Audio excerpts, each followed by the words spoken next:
Hey everyone, welcome back to SkiHQ, and today we're going to go through an introduction to your first time skiing moguls.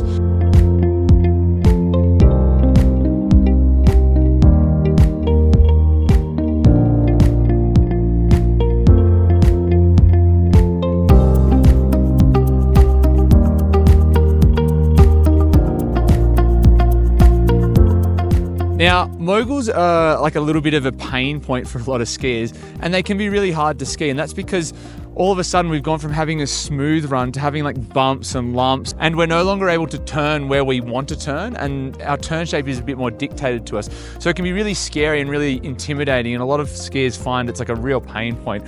So if you're the skier that's skiing confidently on blue runs, but at the end of the day when it gets a bit slushy, you come around the corner and there's a whole lot of moguls in front of you, you freak out a little bit and don't know what to do.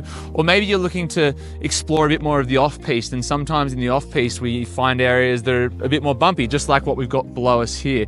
Keep watching, because I'm going to go through with you today how to approach the bumps, how to feel more comfortable, and how to control your speed, and just overall enjoy your afternoons a bit more.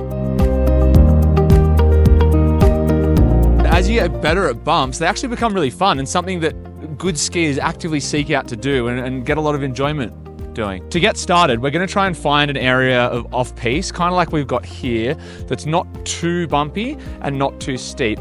And we're going to go through a few traverses in what's new and what we call a mogul stance. And the mogul athletic stance is a little bit different to the athletic stance that you might have used when you're skiing on piste. We like to maintain a little bit of shin contact, a little bit more maybe than you've done before, and a little bit more upright chest. If you look at me from side on, my center of mass is still centered, but what I've done is I've flexed my ankle a little bit more and I'm a little bit more upright in the chest, and that just enables me to absorb a bit more easily any of the changes in terrain. So we're going to do some traverses here, and I'm going to keep a bit of dynamic tension in our leg. And I really like that term because it implies that we have to have a little bit of tension in our legs, but also allow them to be dynamic and absorb and move to changes in the terrain. So we're going to do some traverses across this sort of like somewhat bumpy off-piste slope that doesn't have defined moguls yet.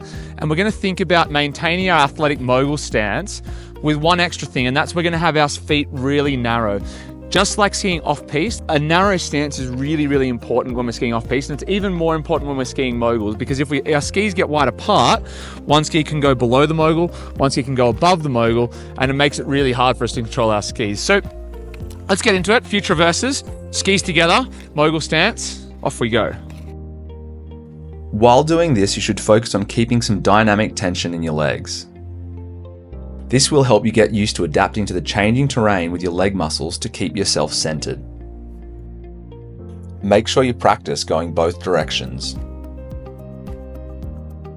Now that we're able to do a traverse in some off-piste lumpy terrain with a mogul stance and some dynamic tension in our legs, it's time to take our traverses into some actual bump. I'd like you to find somewhere just like we've got here, where there's a fairly open off-piste field with a couple of defined bumps with a bit of space in between them.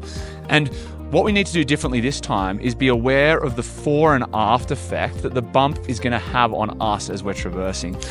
And there are a few ways to think about this, but an analogy that many people use to help keep the skier's body above and balanced on their feet is to imagine your body while you're traversing is like the mast of a ship in the ocean. So the body's the mast of the ship, and as the ship might go up a wave, you might go back a little bit, crest the wave, be in the middle, and then as the ship goes back down the wave, the body goes forward again.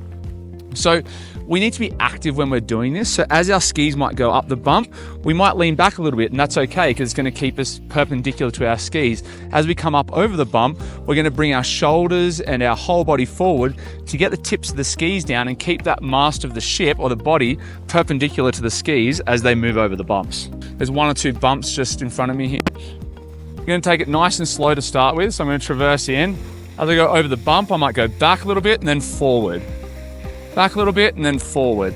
And what that does is it keeps my skis in contact with the snow. I'm going to go back and then forward. Back and then forward.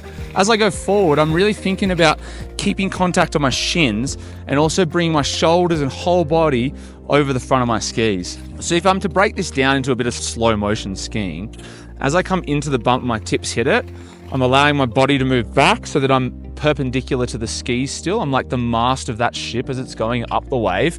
And then as I come on top of the bump, I recenter myself, bring myself a little bit more forward so I'm balancing over my feet. And finally, as I go back over the bump, I'm thinking about getting my shins and my shoulders forward over the skis to maintain snow contact as I go down.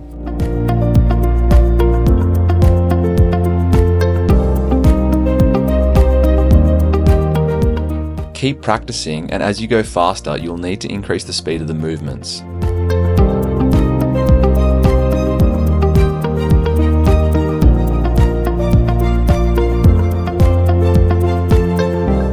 I want you to keep linking traverses through a bumpy field like this. Ideally, you've also got a space on either side of the bump field where there's no bumps, because that's going to make it much easier for you to turn around and separate these traverses with the actual turns themselves. I'm going to go traverse across bumps, and when I get to the flats over there, I'm going to stop, do a turn, and then come back the other way.